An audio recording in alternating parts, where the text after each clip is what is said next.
In this video, I'm going to go over some beginner tips and tricks I wish I knew when I first started playing Dying Light. This game can be really hard to learn and it can feel very overwhelming at first, so I hope this video makes that process a little easier so you can quickly get into the game and start smashing some zombies. And only 3% of you who watch my videos are actually subscribed. So if you enjoy these beginner guides or find them helpful, I would really appreciate it if you would subscribe. It's free and you can always unsubscribe later if you decide you don't like me. Anyways, let's get on with the video.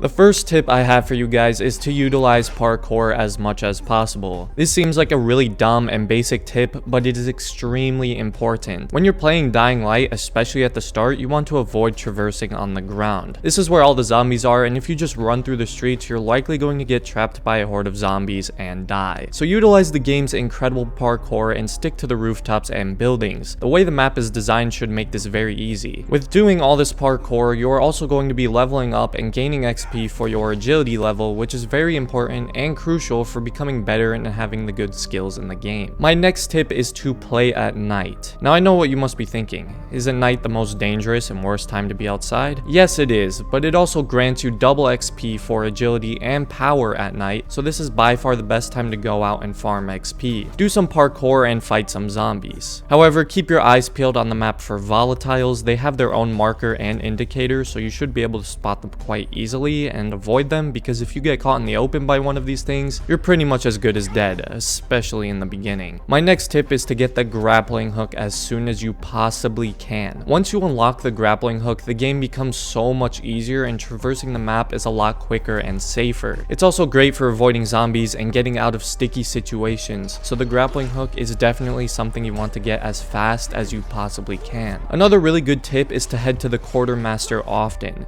so you can sell tools and weapons that you aren't using or don't need. This is a very quick and easy way to accumulate wealth in Dying Light, so you can get that money to unlock good blueprints and even better weapons, making the experience overall a lot more fun and easy. You also want to make sure that when you first step out into the open world, to go and unlock all the safe houses you come across. Dying in Dying Light, see what I did there? It can be very punishing and consequential. Not only will you lose a bunch of XP, but you may also spawn very far away and have to run all the way back to your objective. Safe houses help with that, giving you a nice and close spawn point and reducing the amount of XP you lose. It's also a great place to hunker down if you need to restock or hide from some zombies, which can be really helpful, especially at night. You should also make sure you are taking every side quest you can, especially in the beginning. This is one of the fastest ways to level up and become more experienced in the game so you don't get destroyed in the main quests. You may also find a lot of rare and strong weapons and items on these side quests. A good tip for those of you who are playing Dying Light in co-op with some friends is to make sure you are always sticking together. The first time I played Dying Light, I played with a friend and we made the constant mistake of getting split up and isolated. And whenever one of us was in trouble or about to die, there is nothing we could do. Your power as co-op players is in your numbers, so always stay near each other so you can easily assist and revive each other if necessary. Make sure when you're traversing the open world of Dying Light to always check houses and buildings for loot. There is lots of loot to be discovered and picked up in Dying Light, and even if it's not something you need, you should always be looting it. Search drawers, fridges, cabinets, everything. You may find some food or crafting materials and even some weapons, and even if you don't need them, you can easily sell these junk items at the quartermaster for a quick profit in cash, so you may invest in some stronger items and weapons down the line. Almost everything in Dying Light has value.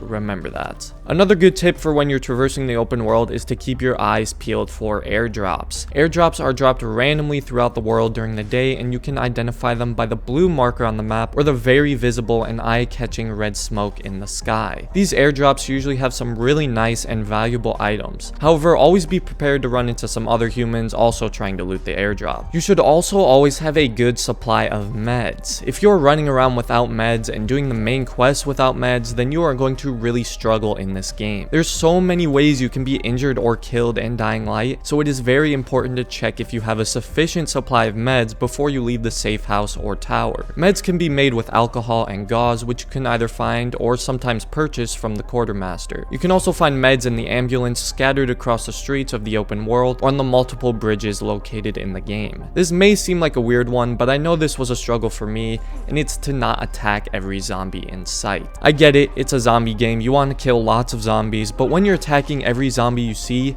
you are very quickly going to get overwhelmed and likely die or use up all your med kits. Not only that, but you are also going to damage and possibly break a lot of your melee weapons because you are wasting them on a bunch of random zombies. I know it's really tempting and satisfying to smash zombie brains, but try to refrain and let your ego from taking over too much. Another helpful tip is if you are doing parkour from high up, always look for a zombie to land on and break your fall. Landing on zombies significantly reduces fall damage and allows you to seamlessly get from high ground to ground level with hardly any damage being done to you. It's also worth mentioning that zombies can't swim, so if you need to avoid or escape some zombies, jump into some water and start swimming so they can't attack you. Two very useful skills for killing zombies is Stomp, that allows you to simply finish zombies with a press of a button while they are on the ground. The other skill is Takedown, that actually allows you to run up behind zombies and quickly snap their necks, allowing for some stealth possibilities and quick kills on unexpected zombies. Another really important tip is to not use guns on just regular plain old zombies. Not only is it a little bit overkill and not as fun, but the gunshots will also attract more zombies, just leading to a large and infinite wave of zombies to start coming towards you. Use melee weapons. They're a lot more fun and satisfying to use on zombies in my opinion. They don't attract more zombies and you won't have to waste the ammo from your guns. I personally recommend only using the guns for the human enemies and the tougher and stronger boss-like zombies that have a lot more health and deal a lot more damage. Your guns are much better suited for those situations, while melee is perfect for the regular zombies. Remember to also use your large disposal of gadgets and tools. Firecrackers are great for luring and getting a large swarm of zombies to leave you alone, and things like throwing knives and shuriken are great for getting quick ranged kills on zombies. They can also be used to take out the exploding zombies from a distance so you aren't affected by the blast radius. And my final tip for you guys is to play Dying Light on Nightmare difficulty.